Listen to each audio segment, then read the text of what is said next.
ঘোষিত রোডম্যাপ নির্বাচনের সঠিক সময় লন্ডনে প্রধান উপদেষ্টা সবচেয়ে সুন্দর ভোটের প্রতিশ্রুতি আগামী মাসেই জুলাই সনদ। ডক্টর ইউনূস তারেক রহমান বৈঠকে নজর দেশবাসীর নির্ধারিত হবে আগামী রাজনীতির গতিপথ সব সংকট উত্তরণের প্রত্যাশা। দেশে আবারও বাড়ছে করোনার সংক্রমণ সন্দেহভাজন রোগীদের নমুনা পরীক্ষা সহ 11 দফা নির্দেশনা ভ্রমণকারীদের জন্য সতর্কতা। ঈদ উদযাপন শেষে রাজধানী ফিরছেন কর্মজীবীরা স্বস্তির ফিরতি যাত্রায় সন্তোষ বিনোদন কেন্দ্র ও পর্যটন এলাকায় মানুষের ঢল। পবিত্র হজ পালন শেষে দ্বিতীয় দিনের মতো দেশে ফিরছেন হাজিরা আজ ফিরবেন 4400 জন ব্যবস্থাপনায় সন্তোষ। গাজায় ত্রাণ নিতে গিয়ে আরও 31 জন নিহত যুদ্ধবন্ধে ট্রাম্পের প্রস্তাব প্রত্যাখ্যান নেতানিয়াহুর ইসরায়েলি 2 মন্ত্রীর ওপর নিষেধাজ্ঞা। এবং 13 জুন শ্রীলঙ্কা যাচ্ছে বাংলাদেশ দল পূর্ণাঙ্গ সিরিজ ঘিরে মিরপুরে চলছে প্রস্তুতি ক্যাম্প দলে ফিরেছেন এবাদত লিটন ও রানা। আমন্ত্রণ সংবাদ সন্ধ্যায় শুনছিলেন শিরোনামগুলো সঙ্গে থাকছে আমি তানজিয়া জ্যোতি। 17 বছর পর দেশের ইতিহাসে সবচেয়ে সুন্দর ও গ্রহণযোগ্য নির্বাচন হবে যা হবে ঘোষিত সময়ের মধ্যেই জানিয়েছেন অন্তর্বর্তী সরকারের প্রধান উপদেষ্টা ডক্টর মোহাম্মদ ইউনূস। বুধবার লন্ডনের প্রভাবশালী নীতি গবেষণা প্রতিষ্ঠান চ্যাথাম হাউস আয়োজিত সংলাপে এসব কথা বলেন তিনি। এ সময় আগামী জুলাইয়ে জাতির সামনে জুলাই সনদ উপস্থাপনের কথাও জানান সরকার প্রধান। নির্বাচিত সরকারের কোনো পদে থাকার সম্ভাবনাও নাকচ করেন ডক্টর ইউনূস। বিস্তারিত জানাচ্ছেন আমাদের সহকর্মী ইউসুফ ভুইয়া। 4 দিনের লন্ডন সফরের দ্বিতীয় দিনে বুধবার দেশটির নীতি গবেষণা প্রতিষ্ঠান চাথাম হাউসে সংলাপে অংশ নেন প্রধান উপদেষ্টা ডক্টর মোহাম্মদ ইউনূস। সংলাপে উঠে আসে দেশের নির্বাচন সংস্কার ও রোহিঙ্গা ইস্যু সহ নানা বিষয়। এ সময় ত্রয়োদশ জাতীয় সংসদ নির্বাচন বাংলাদেশের ইতিহাসে সবচেয়ে সুন্দর নির্বাচন হবে বলে আশা প্রকাশ করেন অন্তর্বর্তী সরকারের প্রধান উপদেষ্টা ডক্টর ইউনূস। ডক্টর ইউনূস আরো বলেন, ভোট দিতে মুখিয়ে আছে দেশের তরুণ ভোটাররা। 17 বছর পর সত্যিকারের একটি নির্বাচন হবে যা বাংলাদেশের ইতিহাসে সবচেয়ে সুন্দর নির্বাচন। Most beautiful election we ever had in our history. People are ready after 17 years. You are having first time a real election. Excitement in the country that we will really go and cast our vote. সংলাপে আগামী জুলাইয়ে জুলাই সনদ জাতির সামনে উন্মোচন করা হবে বলে জানান প্রধান উপদেষ্টা। We are waiting for July to come next month. This charter will be presented to the nation, July charter, and we celebrate. On this basis, now we'll have the election. অনুষ্ঠানে এক প্রশ্নের জবাবে ডক্টর ইউনূস আগামী সংসদ নির্বাচনে নির্বাচিত সরকারের কোনো দায়িত্বে থাকার সম্ভাবনাও নাকচ করে দেন। Job is to make sure the transition is managed well and people are happy when we hand over power to the elected government. নারীদের অধিকার নিশ্চিতে অন্তর্বর্তী সরকার আন্তরিকতার সঙ্গে কাজ করছে বলেও জানান প্রধান উপদেষ্টা। Women are outspoken. There are many members in our cabinet represent them, women cabinet members. So the status wise we are doing the best possible way. সেই সঙ্গে জানান রোহিঙ্গা সংকট নিরসনে সরকার গুরুত্ব দিয়ে কাজ করছে। Nepal is a country that এর আগে সকালে যুক্তরাজ্যের জাতীয় নিরাপত্তা উপদেষ্টা জনাতন পাওয়েলের সঙ্গে সাক্ষাৎ করেন প্রধান উপদেষ্টা। ইউসুফ ভুইয়া, দেশ টিভি, ঢাকা। দেশবাসী এখন চেয়ে আছে একটি বৈঠকের দিকে। লন্ডনে ওই 1-to-1 বৈঠকে যোগ দেবেন প্রধান উপদেষ্টা ডক্টর মোহাম্মদ ইউনূস ও বিএনপির ভারপ্রাপ্ত চেয়ারম্যান তারেক রহমান। বিশ্লেষকরা বলছেন যে ওই বৈঠকই ঠিক করে দেবে আগামীর রাজনীতির গতিপথ। আশা করা হচ্ছে বৈঠকের পর চলমান সব সংকট কেটে যাবে, নির্ধারিত হবে কেমন হবে আগামীর বাংলাদেশ। বাকিটা জানাচ্ছেন আমাদের সহকর্মী সাবরিনা মজুমদার। দেশের রাজনৈতিক অঙ্গনে এখন আলোচনা কেন্দ্রবিন্দুর প্রধান উপদেষ্টার সঙ্গে বিএনপির ভারপ্রাপ্ত চেয়ারম্যান তারেক রহমানের বৈঠক। কি আলোচনা হতে পারে এই বৈঠকে? প্রধান উপদেষ্টার আমন্ত্রণে 13 জুন সকাল 9টায় লন্ডনের ডরচেস্টার হোটেলে প্রথমবারের মতো 1-to-1 বৈঠকে বসবেন তারা। মঙ্গলবার লন্ডনে গণমাধ্যম কর্মীদের প্রশ্নের জবাবে প্রধান উপদেষ্টা প্রেস সচিব শফিকুল আলম বলেছেন, এই বৈঠকের কোনো ফরম্যাট নেই। জাতীয় নির্বাচন সংস্কার, জুলাই সনদ সহ নানা ইস্যুতে আলোচনা হতে পারে। ওনারা ওনাদের মতো করে বসবেন, আলাপ হবে। এটা এখানে যে কোনো বাংলাদেশের এখনকার যে সিচুয়েশন, পলিটিক্যাল পরিস্থিতি, তারপরে আপনারা জানেন যে আমরা একটা ইলেকশনের ডেটটা ঘোষণা করেছি, সেই বিষয়ে তারপরে ইলেকশনের এই যে জুলাই চার্টারটা হওয়া, রিফর্ম বিষয়, এগুলো যে কোনো ইস্যুই আলাপ হতে পারে। রাজনৈতিক বিশ্লেষকরা এই বৈঠকটিকে আগামী রাজনীতির গতিপথ নির্ধারণী হিসেবে দেখছেন। তাদের মতে এই বৈঠকে নির্বাচন কমিশন, অন্তর্বর্তীকালীন বা ছোট একটি তত্ত্বাবধায়ক সরকারের ভবিষ্যৎ কাঠামো, সংবিধান সংস্কার, মানবিক করিডোর, বন্দর ব্যবস্থার মতো গুরুত্বপূর্ণ বিষয় উঠে আসবে। এই বৈঠকের পর চলমান সব সংকট কেটে যাবে, নির্ধারণ হবে কেমন হবে আগামীর বাংলাদেশ। বিশ্লেষকরা বলছেন, নির্বাচন ইস্যুতে বিএনপির সঙ্গে সরকারের যে দূরত্ব সৃষ্টি হচ্ছিল তার দূর করতে এমন বৈঠক জরুরি হয়ে পড়েছিল। সেজন্য সরকারের পক্ষ থেকে ছিল বাড়তি আগ্রহ। পরে বিএনপির চেয়ারপারসন খালেদা জিয়ার ভূমিকা নেয়ার বৈঠকটি চূড়ান্ত রূপ পায় বলে জানা গেছে। এর আগে 4 দিনের রাষ্ট্রীয় সফরে 10 জুন লন্ডনে পৌঁছার প্রধান উপদেষ্টা উঠেছেন ডরচেস্টার হোটেলে। সফরে নানা কর্মসূচিতে ব্যস্ত সময় পার করছেন তিনি। সাবিনা মজুমদার, দেশ টিভি। গণতন্ত্রকে চিরস্থায়ী করতে আগামী শুক্রবার প্রধান উপদেষ্টা ডক্টর মোহাম্মদ ইউনূসের সঙ্গে বিএনপির ভারপ্রাপ্ত চেয়ারম্যান তারেক রহমানের লন্ডনের বৈঠক ঐতিহাসিক মাইলফলক হবে, এমন মন্তব্য করেছেন দলটির সিনিয়র যুগ্ম মহাসচিব রুহুল কবির রিজভী। বুধবার বিএনপির কেন্দ্রীয় কার্যালয়ে সাংবাদিকদের সঙ্গে মতবিনিময় সভায় একথা বলেন তিনি। জানান, আইনশৃঙ্খলা পরিস্থিতির অবনতির কারণেই এবার ঈদে সড়ক দুর্ঘটনা বেড়েছে। সেই সঙ্গে রাস্তাঘাটে শৃঙ্খলা দেখা যায়নি এবং আইন শৃঙ্খলা বাহিনীর তৎপরতাতেও ঘাটতি ছিল। এ সময় ভারত পায়ে পা লাগিয়ে ঝগড়া করতে চাইলে বাংলাদেশ রুখে দাঁড়াবে বলেও মন্তব্য করেন রিজভী। 20 জন, 30 জন, 40 জন, 50 জন করে এই মানে পুশিং চলছে। তো এটা তো মনে হচ্ছে যে কেন জানি একটা পায়ে পাড়া দিয়ে ঝগড়া লাগানোর একটা প্রচেষ্টা। এখন পর্যন্ত স্বাস্থ্য মন্ত্রণালয় বা সরকারের দিক থেকে জনগণকে সচেতন করা এবং এই ক্ষেত্রে প্রয়োজনীয় যে সুরক্ষামূলক যে ব্যবস্থার কিন্তু কোনো কথা শুনিনি। দেশে বাড়ছে করোনা ভাইরাসের সংক্রমণ। রোগী শনাক্তে সংশ্লিষ্ট হাসপাতালগুলোতে নমুনা পরীক্ষা শুরু হচ্ছে। পাশাপাশি 11 দফা নির্দেশনা দিয়েছে স্বাস্থ্য অধিদপ্তর। বুধবার সংবাদ সম্মেলনে অধিদপ্তরের মহাপরিচালক ডাক্তার মোহাম্মদ আবু জাফর সংক্রমণ এড়াতে জনসমাগম পরিহার ও মাস্ক ব্যবহারের আহ্বান জানান। এদিকে যথাযথ প্রচারণা না থাকায় করোনার নতুন ভ্যারিয়েন্ট সম্পর্কে অবগত নয় সাধারণ মানুষ। মোহাম্মদ আলাউদ্দিনের প্রতিবেদন। 2020 সালে করোনা ভাইরাস বৈশ্বিক মহামারীতে রূপ নেয়। সে সময় দেশেও হাজার হাজার মানুষের মৃত্যু হয়। সম্প্রতি বিশ্বে আবারও সংক্রমণ বেড়েছে জানিয়ে চিকিৎসা বিজ্ঞানীরা বলেন, করোনার নতুন ধরন আগের চেয়ে মারাত্মক। স্বাস্থ্য অধিদপ্তরের তথ্য অনুযায়ী গেল এপ্রিলে করোনা শনাক্ত হয় 23 জনের দেহে। মে মাসে বেড়ে দাঁড়ায় 86 জনে। আর জুনের প্রথম 11 দিনে অন্তত 64 জন আক্রান্ত এবং 1 জনের মৃত্যু হয়েছে। পরিস্থিতির অবনতি ঘটলেও প্রয়োজনীয় প্রচারণার অভাবে উদাসীন সাধারণ মানুষ। তাদের দাবি, সবাই সতর্ক হলে আবারও মহামারী ঠেকানো সম্ভব। যদি আবার হয়তো আসে বা করে, তার জন্য মানে কি সরকার ব্যবস্থা নেবে। আমি মাস্ক পরি, সেটা ভিন্ন বিষয়, কিন্তু আমি এই জানি না যে আসলে নতুনভাবে কোভিড আসতেছে। তো সেক্ষেত্রে তো অবশ্যই প্রচারণার একটা বিষয় আছে, যে নতুনভাবে যদি প্রচার হয় মানুষ জানবে, মানুষ সচেতন হবে। এখনও আমরা বাংলাদেশে ভয়াবহতাটা দেখতেছি না, সেই জন্য হয়তো আগের বারের মতো মানতেছি না। যদি এখন দেখা যায় যে অনেক করোনাটা ছড়াই গেছে, সেই হিসাবে দেখবেন যে মানুষ মানা শুরু করছে। আবার আইন শৃঙ্খলার একটা ব্যাপার আছে, তারাও যদি একটু কঠোর থাকে অবশ্যই প্রথম থেকেই এটা হ্যান্ডেল করা যাবে।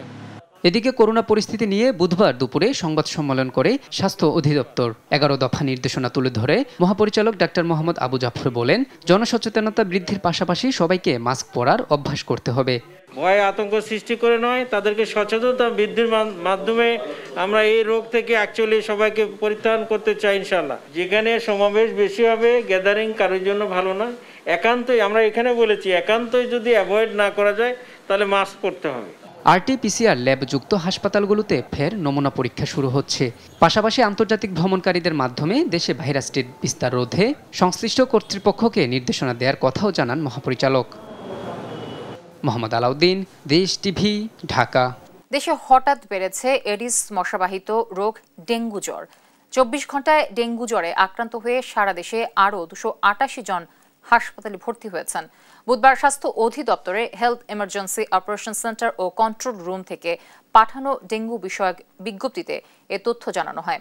24 ঘন্টায় ডেঙ্গু আক্রান্ত হয়ে হাসপাতালে ভর্তি রোগীর মধ্যে বরিশাল বিভাগে 261 জন, ময়মনসিংহ বিভাগে 2 জন, রাজশাহী বিভাগে 1 জন, ঢাকা বিভাগে 1 জন, ঢাকা দক্ষিণ সিটি কর্পোরেশনে 12 জন রয়েছেন।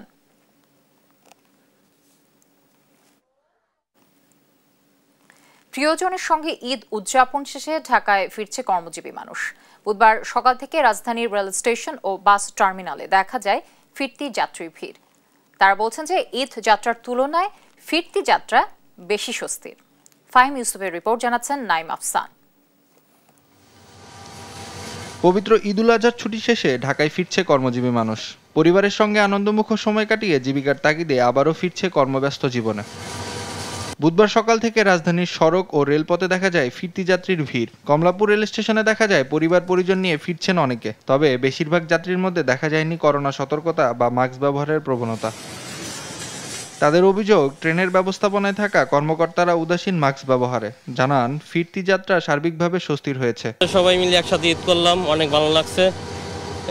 ঢাকাতে গেছি কষ্ট করে, আবার আসছিও কষ্ট করে, তারপরে সব মিলে অনেক ভালো লাগছে। বাড়িতে গেলাম, সবার সাথে ঈদ করলাম, একটা আনন্দ মুহূর্ত কাটিয়ে এখন আবার কর্মব্যস্ত শহরে ফিরে আসলাম। আসতেই হবে মানুষের জীবনের তাগিদে। আজকের জন্য ট্রেন যাত্রাতে খুব ভালো হয়েছে আর কি, যাতায়াতটা খুব ভালো ছিল, তেমন লোকের উপস্থিতি ছিল না। স্টেশন ম্যানেজার সাদেজুল ইসলাম জানান, ফিরতি যাত্রীর চাপ না থাকায় শিডিউল বিপর্যয়ের কোনো ঘটনা ঘটেনি। শুক্র শনিবার ফেরত যাত্রায় যাত্রীর চাপ দেখা দেবে। যাত্রী চাপ মোকাবেলায় এবং শিডিউল রক্ষার্থে আমাদের প্রস্তুতি যথেষ্ট ছিল এবং আছে।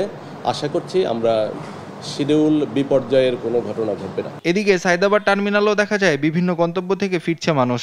যাত্রীরা বলছেন, ঈদ যাত্রার তুলনায় ফিরতি যাত্রা ছিল স্বস্তির। ভোগান্তি বলতে আর কি টিকিটের একটু সংকট ছিল, টিকিটগুলো আগে হইতে কেনা লাগছে, একটু দাম নর্মাল সময় থেকে একটু বেশি ছিল। খুব ভালো লাগছে, ভালোই কাটাই না পরিবার সবারকে নিয়ে। রোববার অফিস খোলা থাকায় শুক্র ও শনিবার যাত্রীর উপচে পড়া ভিড় হতে পারে ধারণা সংশ্লিষ্টদের। নাইম আফসান, দেশ টিভি, ঢাকা। ঈদের পঞ্চম দিনেও বিনোদন কেন্দ্রে উপচে পড়া ভিড়। কেরানীগঞ্জের আনোয়ার সিটি ম্যাজিক আইল্যান্ড ঘুরে দেখা যায় পরিবার পরিজন নিয়ে আনন্দ উৎসবে মেতেছে দর্শনার্থীরা। মনোরম পরিবেশ বজায় থাকায় ঘুরে স্বস্তিও পাচ্ছেন তারা। জান্নাতুল মোহনার রিপোর্টে আমরা বিস্তারিত দেখব। জলকেলিতে মেতেছে মানুষ, ডিজের তালে তালে চলছে নৃত্য। উৎসব মুখর এই দৃশ্য দেখা যায় কেরানীগঞ্জের আনোয়ার সিটি ম্যাজিক আইল্যান্ডে। ব্যস্ত জীবন থেকে কিছুটা রেহাই পেতে ঈদের ছুটিতে পরিবার পরিজন নিয়ে এখানে ভিড় জমাচ্ছেন দর্শনার্থীরা। প্রবেশ মূল্য 100 টাকা, শিশুদের জন্য 50, আর ওয়াটার পার্কে যেতে হলে গুনতে হবে 600 টাকা। শিশুদের জন্য 300। রয়েছে পিকনিকের সুবিধাও। I really love it. India দুইবার আসছে এখানে, এটা বেস্ট প্লেস। আর ঈদে যদি আসে আরো মজা হবে। অনেক সুন্দর, অনেক হেভি, অনেক সুন্দর, ভালো লাগতেছে। একটু ক্রাউড আছে বেশি ঈদের জন্য। কৃত্রিম ডাইনোসর, হনুমান সহ নানা প্রাণীর ভঙ্গিমা দেখে সবচেয়ে খুশি শিশুরা। ডাইনোসর দেখেছি আর হনুমান দেখছি, কথা বলার গাছ দেখেছি, খুব ভালো। তবে টিকিট মূল্য বেশি হওয়া সত্ত্বেও ওয়াটার পার্কে ভিড় সবচেয়ে বেশি। গরমে স্বস্তি খুঁজতেই আনন্দে মেতে উঠেছেন দর্শনার্থীরা। ভালো লাগছে, আসলে ঢাকার কাছে তো এন্টারটেইনমেন্টের জন্য দরকার তো আসলে। পুরান ঢাকার মানুষদের জন্য এটা খুবই নিকটে কেরানীগঞ্জ। অন্যান্য যে পার্কগুলো আছে সেগুলো আমাদের থেকে অনেক দূর হয়ে যায়, কিন্তু এটা সুযোগ সুবিধা এবং ব্যয়বহুলও খুব কম। পরিবার পরিজন ও বন্ধু বান্ধব নিয়ে আনন্দ ভাগাভাগি করার অন্যতম উৎসব ঈদ। তাই তো ঈদের পঞ্চম দিনে এসেও রাজধানীর পার্শ্ববর্তী বিনোদন কেন্দ্রগুলোতে লেগে আছে দর্শনার্থীদের ভিড়। কেরানীগঞ্জ থেকে জান্নাতুল মোহনা, দেশ টিভি, ঢাকা। পর্যটকের ঢল নেমেছে টানা ছুটিতে কক্সবাজার, বান্দরবান ও পটুয়াখালীর কুয়াকাটায়। হোটেল মোটেলের প্রায় 100% কক্ষ বুকিং রয়েছে। নিরাপত্তা ব্যবস্থা জোরদার করেছে ট্যুরিস্ট পুলিশ। সহকর্মীদের তথ্য ও ছবিতে আব্দুল্লাহ আল মারুফের রিপোর্ট। ঈদের পঞ্চম দিনেও মুখর সমুদ্র সৈকত কক্সবাজার। কবিতা চত্বর থেকে কলাতলি পয়েন্ট পর্যন্ত 3 কিলোমিটার এলাকা জুড়ে পর্যটকের উপস্থিতি চোখে পড়ার মতো। দেশের নানা প্রান্ত থেকে ছুটে আসা পর্যটকরা সমুদ্রের উত্তাল ঢেউয়ের সাথে তাল মিলিয়ে মেতেছেন অপার আনন্দে। ভালো লাগতেছে, বাট অনেক ভিড়, এটাই ভালো। প্রায় আসা হয়, আমরা প্রত্যেক বছরে আসা হয়। একটু আসলাম, একটু ঘুরলাম, মানে ঘোরা জায়গাটা খুবই আমার কাছে ভালো লাগছে, আর জায়গাটা খুবই সুন্দর। পৃথিবীর সবচেয়ে বৃহৎ সমুদ্র সৈকত, এই জন্য আর প্রতিবার আসতে ভালো লাগে, সেই জন্য পরিবারের সবাই মিলে আসছি ঈদের ছুটিতে। পর্যটকদের নিরাপত্তা ও হয়রানি রোধে সার্বিক ব্যবস্থা নেওয়া হয়েছে বলে জানিয়েছে টুরিস্ট পুলিশ। আজকে সকাল থেকেই এখন পর্যন্ত প্রায় 1.5 থেকে 2 লাখ লোকের সমাগম হবে। তো সেক্ষেত্রে আমরা বিচের নিচে উপরে সর্বাধিক নিরাপত্তায় আমরা নিয়োজিত আছি। কানায় কানায় পরিপূর্ণ হয়ে উঠেছে পটুয়াখালীর কুয়াকাটা সমুদ্র সৈকত। সৈকতের শুধু 0 পয়েন্ট নয়, গঙ্গামতি, ঝাউবাগান, সুটকিপল্লী ও লেম্বুর বন সহ সব পর্যটন স্পটেই বেড়েছে পর্যটক উপস্থিতি।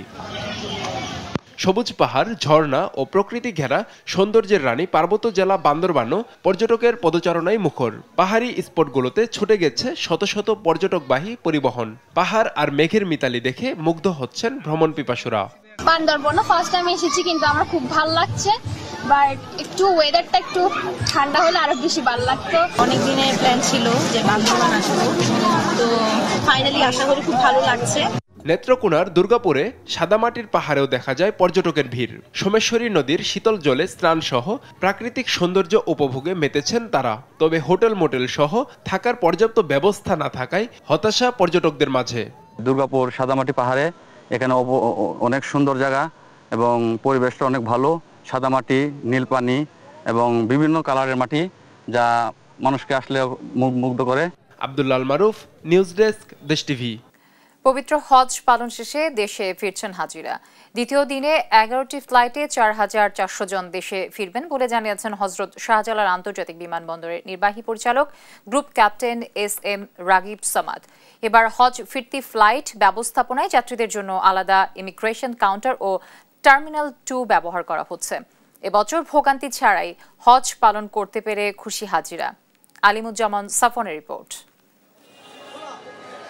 পবিত্র মক্কা নগরীতে হজ পালন শেষে নিজ দেশে ফিরছেন হাজিরা। ফিরতি যাত্রার দ্বিতীয় দিনেও হযরত শাহজালাল আন্তর্জাতিক বিমানবন্দরে অপেক্ষা করতে দেখা যায় স্বজনদের। দীর্ঘ অপেক্ষা শেষে বিমানবন্দরের দ্বিতীয় টার্মিনাল থেকে বের হয়ে আসেন হাজিরা। স্বজনদের কাছে পেয়ে আলিঙ্গন করেন তারা। বুধবার 11টি ফ্লাইটে 4,400 হজযাত্রী দেশে আসবে। হাজিদের সর্বোচ্চ সেবা দিতে আলাদা ইমিগ্রেশন কাউন্টার ও টার্মিনাল ব্যবহার হচ্ছে বলে জানান বিমানবন্দরের নির্বাহী পরিচালক group captain SM Ragib Samad. এবছর কোনো ভোগান্তি ছাড়াই হজের সব আনুষ্ঠানিকতা শেষ হওয়ায় সন্তোষ জানান হাজিরা। কোথাও হয়রানি, কোনো মানসিক অমানসিক বা হারানি পালানি যে কিছুই হোক, সবগুলো সঠিকভাবে সুন্দরভাবে হয়েছে। কাগজ চেক করছে, মাপছে, মাই বেড়াই 100-200 বেশি হইলে ছাড় দিছে। তো হাজিদের জন্য যা সুবিধা দিচ্ছে সৌদির গভর্নমেন্ট খুব অকল্পনীয়, মানে এত সুবিধা দিচ্ছে বলারও বাইরে। কোনো সমস্যা হয় নাই, বরং 45 মিনিট আগাম আমরা চলে আসি। খানা দানা সবকিছু যা লাগছে তার বেশি দিচ্ছে, ফলমূল সবকিছু সব বেশি দিচ্ছে। এবছর হজযাত্রী পরিবহন করছে বাংলাদেশ বিমান ছাড়াও সৌদি আরবের 2টি এয়ারলাইন্স। 10 জুন থেকে শুরু হওয়া ফিরতি ফ্লাইট চলবে 10 জুলাই পর্যন্ত। আলিমুজ্জামান সাফওয়ান, দেশ টিভি, ঢাকা। পদ্মা সেতু এলাকায় ভাঙন ঠেকাতে অবৈধ ড্রেজার বন্ধে কঠোর পদক্ষেপ নেওয়ার কথা জানিয়েছেন সেতু মন্ত্রণালয় উপদেষ্টা মোহাম্মদ ফাজুল কবির খান। তিনি বলেন, অবৈধ ড্রেজার জব্দ করার পাশাপাশি মালিকদের আইনের আওতায় আনা হবে। আর প্রাথমিকভাবে ভাঙন ঠেকানোর পাশাপাশি দ্রুত টেকসই বেড়িবাঁধ নির্মাণের কথা জানিয়েছেন অর্থ উপদেষ্টা ডক্টর সালেউদ্দিন। বুধবার দুপুরে শরীয়তপুরের জাজিরায় পদ্মা সেতু রক্ষা বাঁধের ভাঙন কবলিত এলাকা পরিদর্শন শেষে এসব কথা জানান তারা।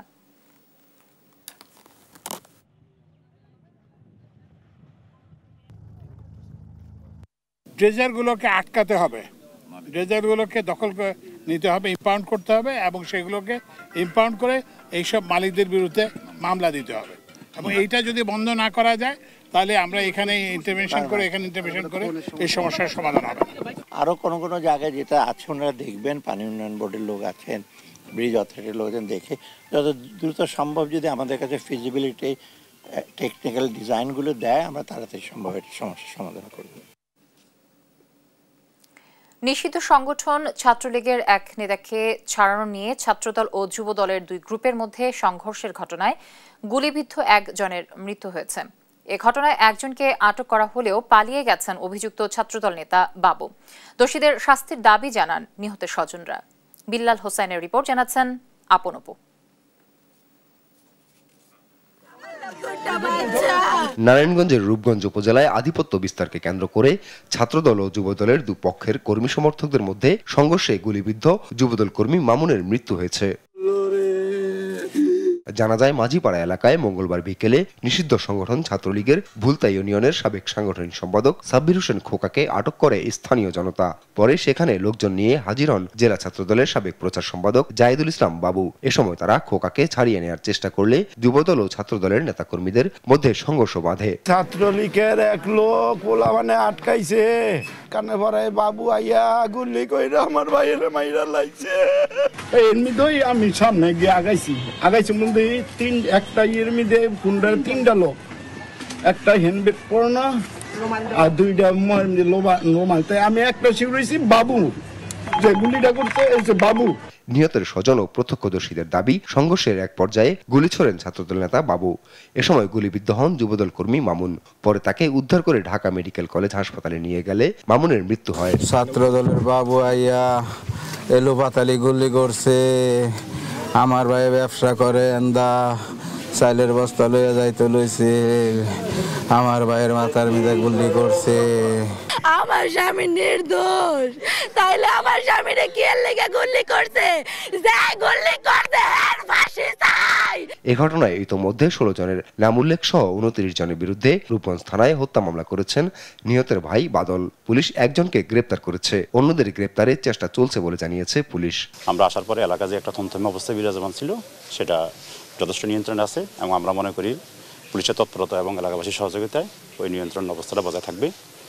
আর ঘটনার বিষয়ে তদন্ত আছে, আমরা আরো বিস্তারিত জানার চেষ্টা করব। অভিযোগ আছে বাবুকে পৃষ্ঠপোষকতা করছেন জেলা স্বেচ্ছাসেবক দলের আহ্বায়ক মাহবুব। এদিকে সমালোচনার মুখে বাবুকে ছাত্রদল থেকে বহিষ্কার করেছে কেন্দ্রীয় সংসদ। নিউজ ডেস্ক, দেশ টিভি।